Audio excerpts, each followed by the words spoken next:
25 years of broadcasting excellence. Hello, good afternoon, and welcome to the Midday News.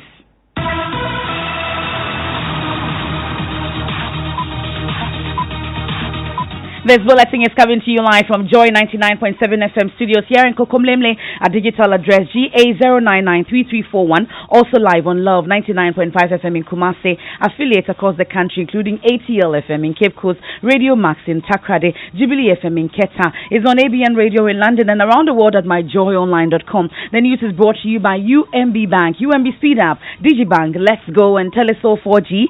Just a touch. In this edition, deadly coronavirus disease continues to spread fast, claiming more lives as residents of worst hit area, Wuhan, collapsed on streets.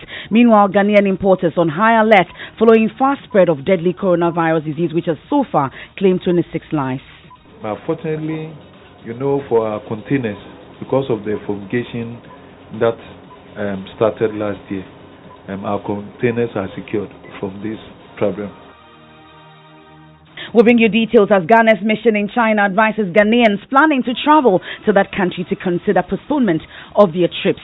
Also, civil society groups and political parties accuse the Electoral Commission of bad faith as the Commission insists it will go ahead to compile new register in spite of calls by eminent advisory committee to dialogue. Who occupy their office, we will exercise our constitutional right to protest against this rape of the public purse. We'll hear from spokesperson of the civil society groups, and as we continue with our Arrive Alive campaign, we've put the spotlight on Intercity STC Coaches Limited, which has invested in speed limiters, rigorous training of its drivers, and the daily vehicle maintenance to eliminate accidents involving STC buses. Experienced trainers of the training school. Training is about a month. Our buses also have speed governors. You cannot go more than 100 kilometers per hour, even if you try to. We have more as officials endorse the Joy News Arrive Alive campaign. In sports, we'll hear from Vice Chairman of the Premier League Management Committee, Jesse Japan, on security arrangements for Sunday's super clash between Hearts and Kotoko. We have all that and more here on the Midday News with me, Emefa Apawu. Please stay for details.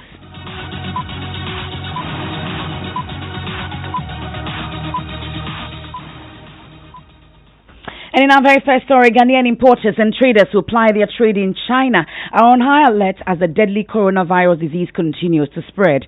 The death toll has climbed to 26, with over 800 confirmed cases in 6 countries across 3 continents. This has prompted Ghana's Health Service to issue a public alert and intensify screening of travelers at the airport. The business community is also on high alert. President of the Ghana Union of Traders Association, GUTA, Dr. Joseph Obin, told Joy Business his outfit has begun a sensitization program on the virus. We have been discussing. You saw our members meeting, and the meeting is on how to prevent this from happening to any of the traders. This is very serious because it's also an airborne disease.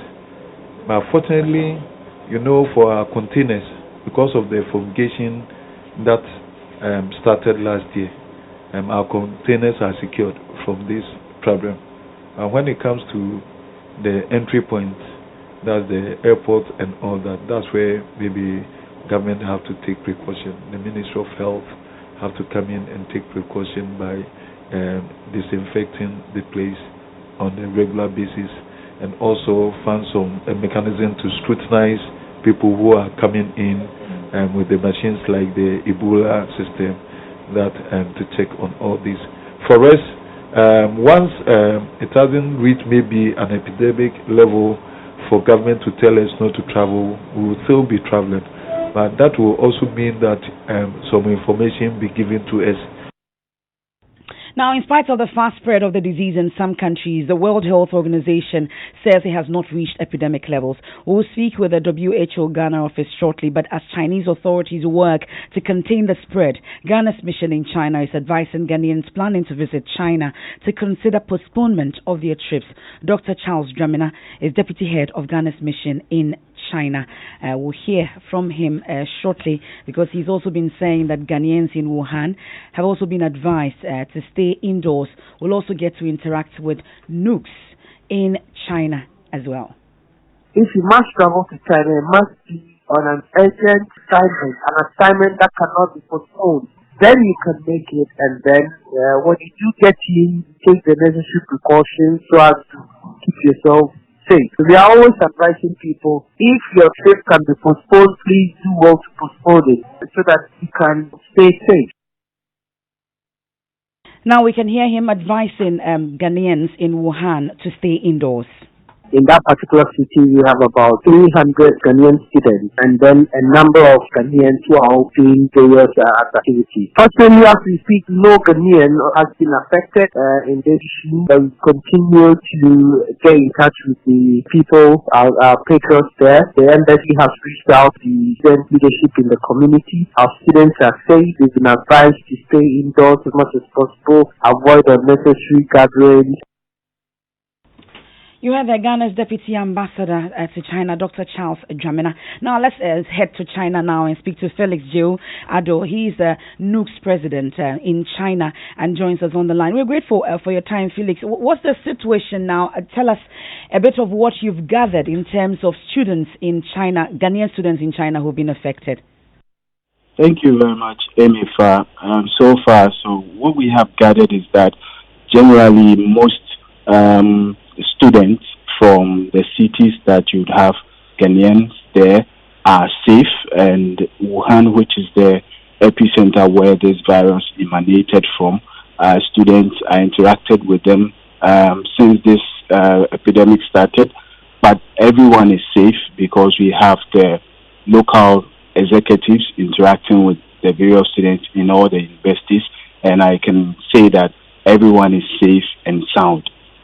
But what kind of information are you picking up regarding this coronavirus disease in Wuhan? We know that our Deputy Ambassador in China have given warnings that those who are planning to travel to China should postpone it.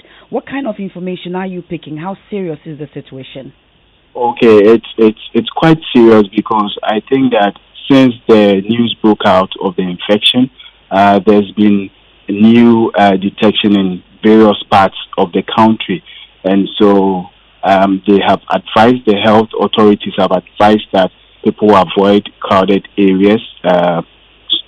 People should also wear masks when they go out and ensure that they protect themselves, they keep themselves warm, and also to avoid contact with wild animals as well as farmed animals. And so basically that is what the advice that we have been given. And so you would find that students, most people in these affected areas are indoors now.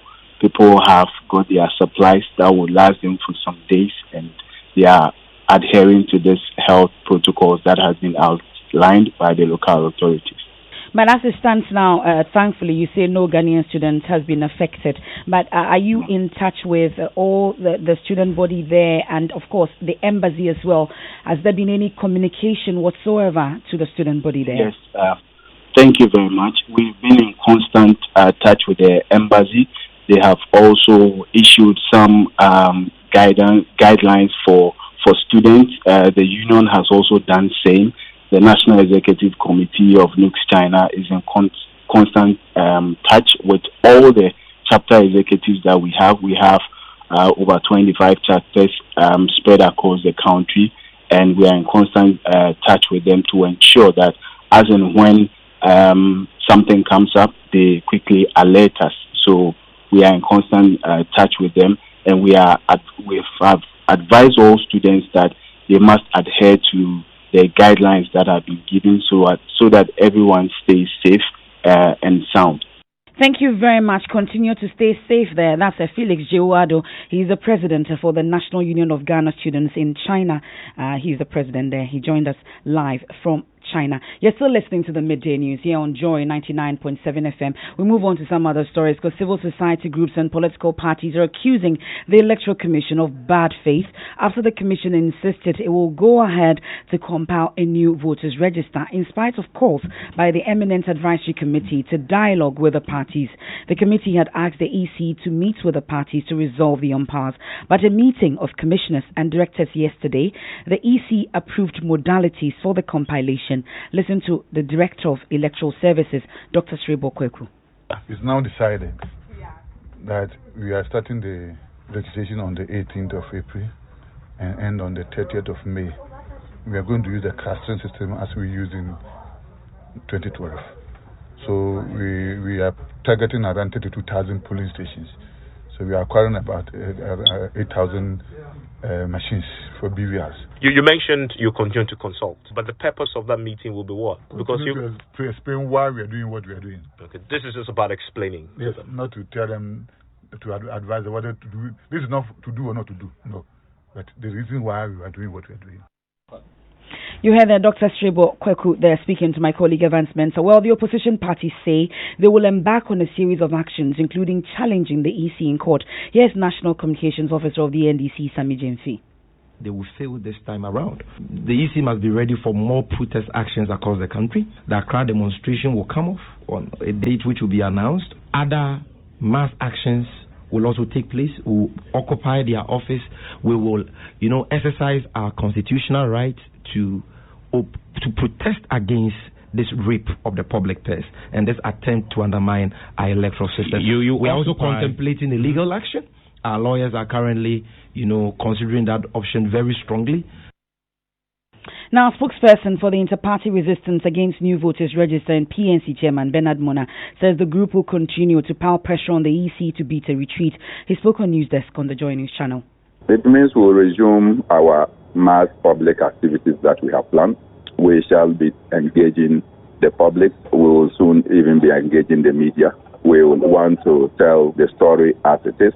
We want everyone to know that the Electoral Commission has set in motion a process to bastardize our democracy and that they will compromise the peace and stability of this nation by their intransigence. The disrespect and disregard the Electoral Commission has shown to their own eminent advisory committee, the chief and the overlord of the Ashanti Mines Council. It's also evident in the manner in which they are going about things. It is only this Electoral Commission that wants to say that consensus is not part of the game.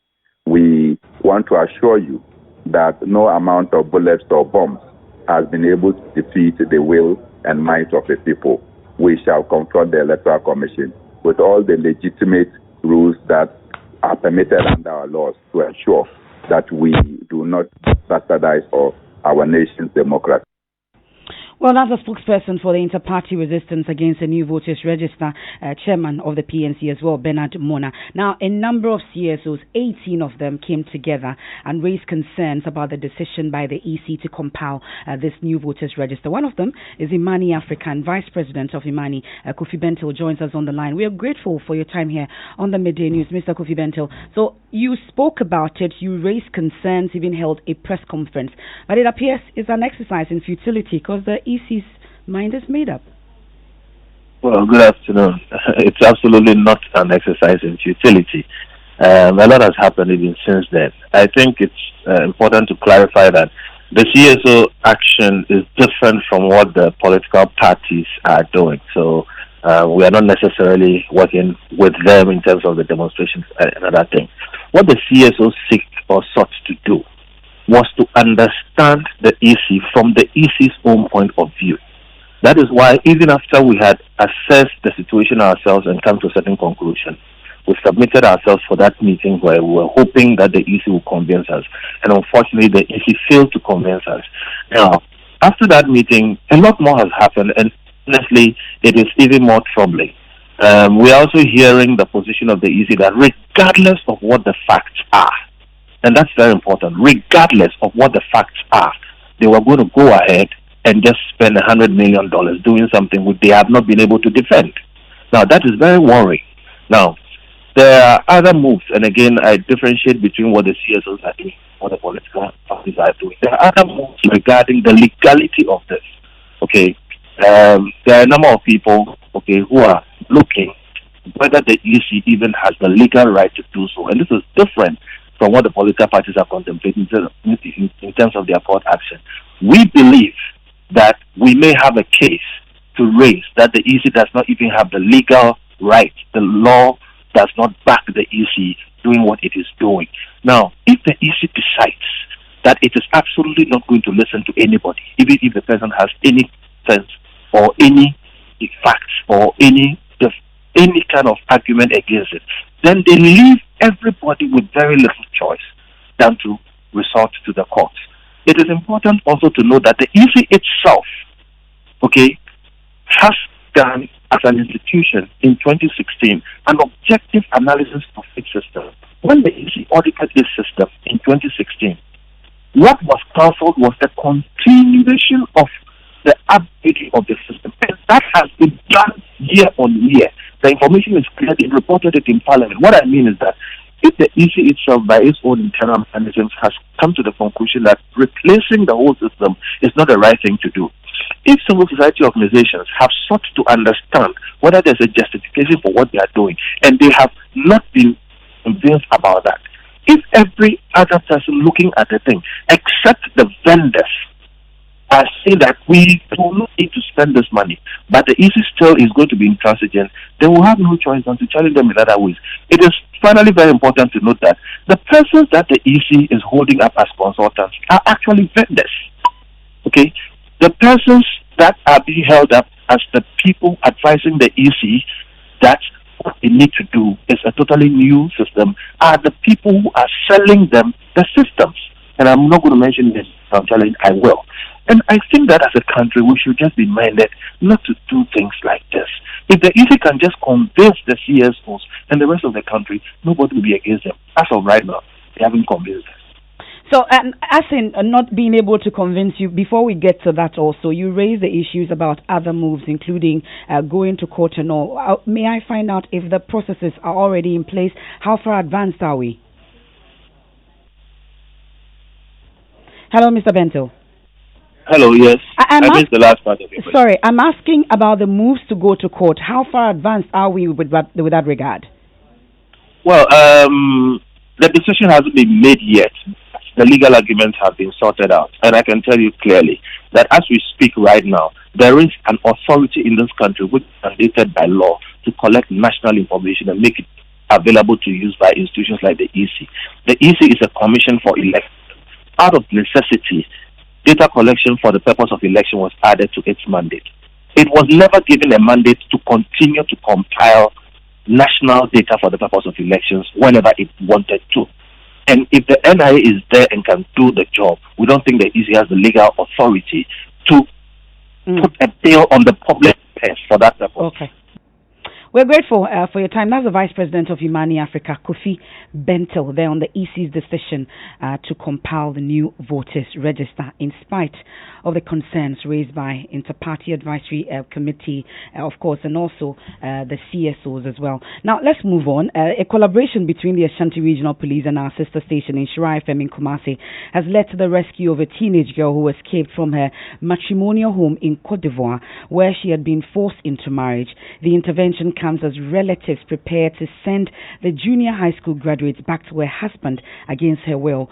Armed personnel from the Menshia Divisional Command stormed the Aswasi family home and took her away amid resistance from relatives. Oheming Teria of our security desk has the rest of the story. The victim had just finished writing the BEC last year when she was forcibly married off to be the fourth wife of her Ivorian-based husband. Her matrimonial status as the youngest wife saw her virtually become the maid of the house, performing all household chores, including washing for her rivals. The girl's desire to continue her education and hatred for the marriage pushed her to run away back to Ghana a few weeks ago. Not even appeals from neighbors, including some Muslim clerics, could persuade the family to allow the girl, who had been in confinement, back to school. However, a swift intervention by police and Israel FM was enough to thwart any contemplation to set them on a journey back to Cote d'Ivoire. That will not come without resistance from the family, led by the mother and sister who engaged police in a banter.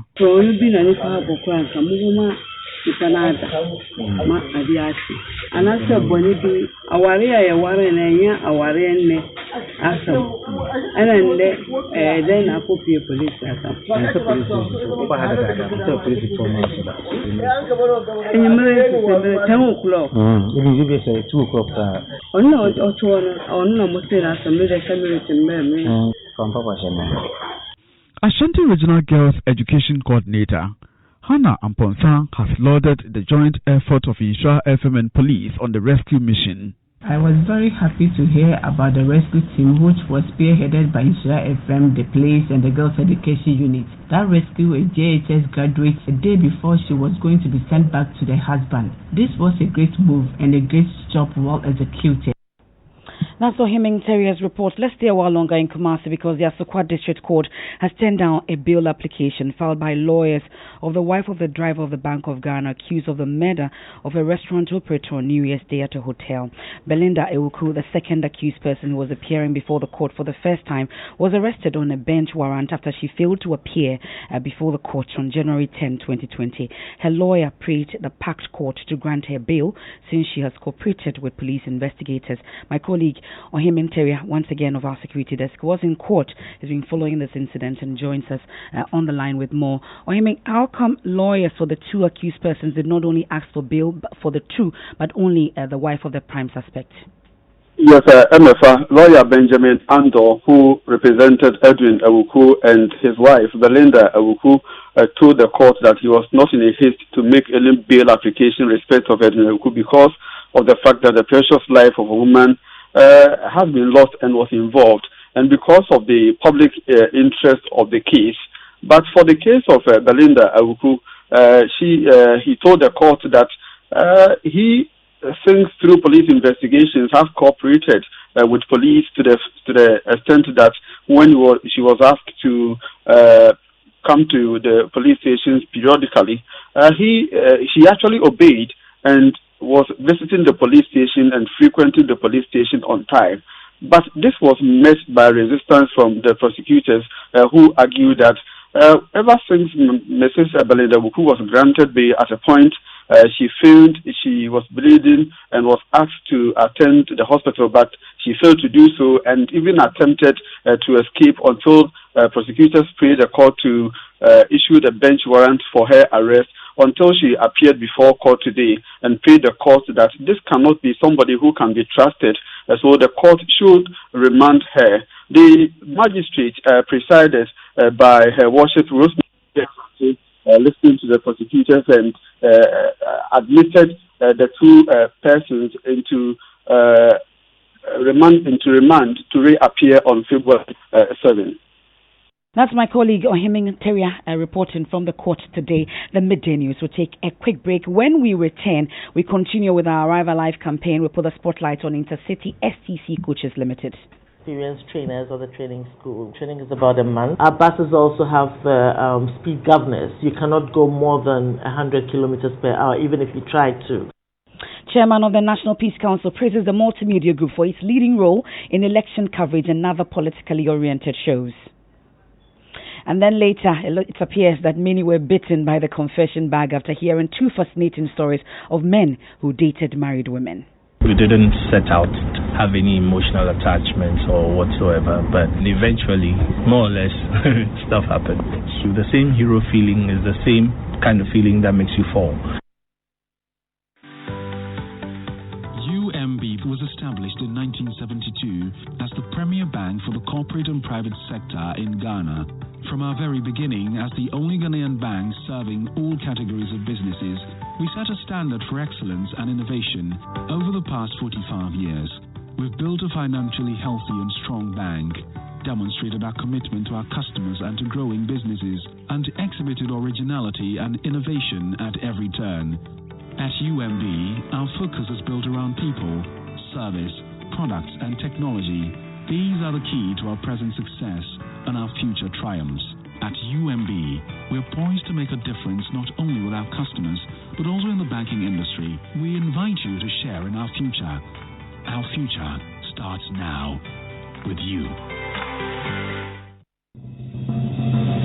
This bulletin is live on Jubilee Radio Keta, Porta Premier Ho, Lolonyo FM Hohoi, World Community Radio and Bishara Radio Northern Region, Pad FM Damango, K Poly Radio Koforidua, Sunshine FM Boko, Radio Fubisi Upper East Region, Gaskia FM Bono East Region, Kai FM Bono Region, ATL FM Cape Coast, Radio Max Taprade, and Radio Somali Upper West Region.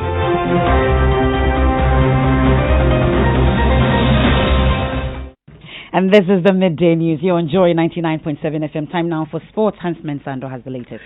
And aside the talks surrounding bragging rights and 3 points, another major talking point in games between Hearts and Kotoko is security. The situation is not helped by developments in Kumasi during Kotoko's game against Brekum Chelsea, which resulted in a fan losing an eye ahead of the super clash on Sunday between the two teams. Vice Chairman of the Premier League Management Committee, Jesse Ejapon, has been detailing security arrangements for the game.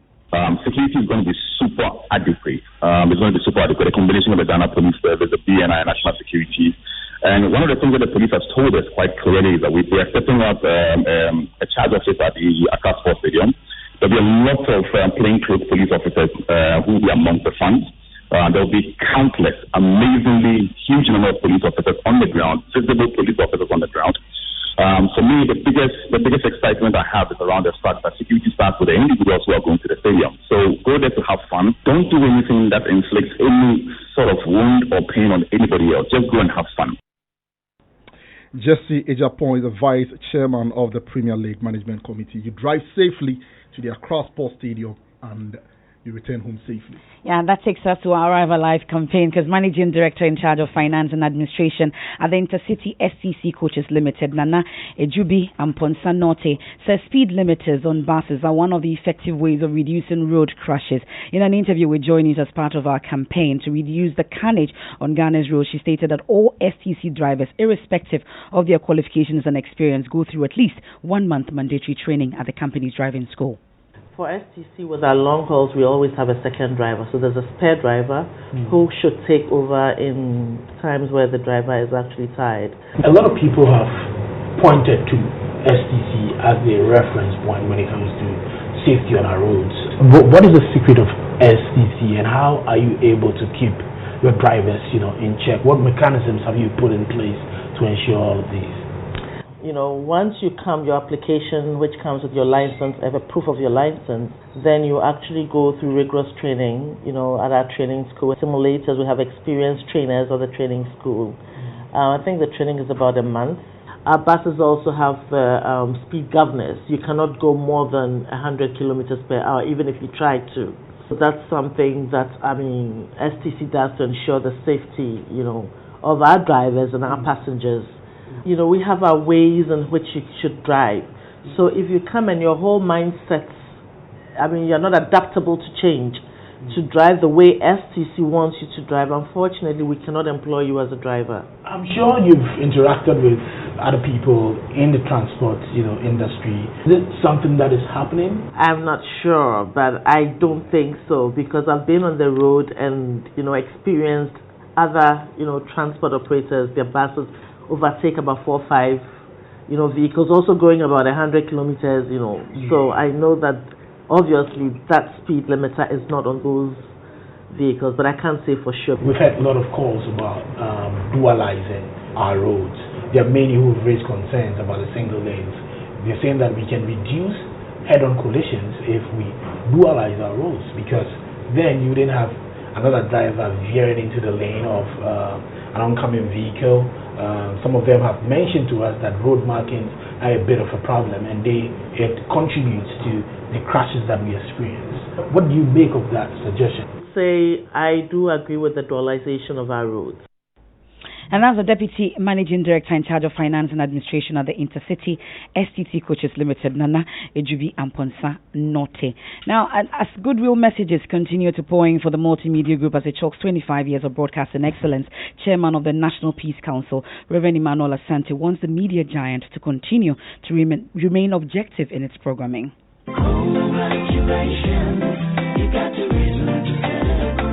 On your 25th anniversary, I just want to say a big congratulations to you on your achievement. You have truly disseminated the information that this nation needs, and you have educated Ghanaians. You have been very, very, very, very objective in your presentations and the things that you have done. We will continue to urge you to continue to do what you are doing.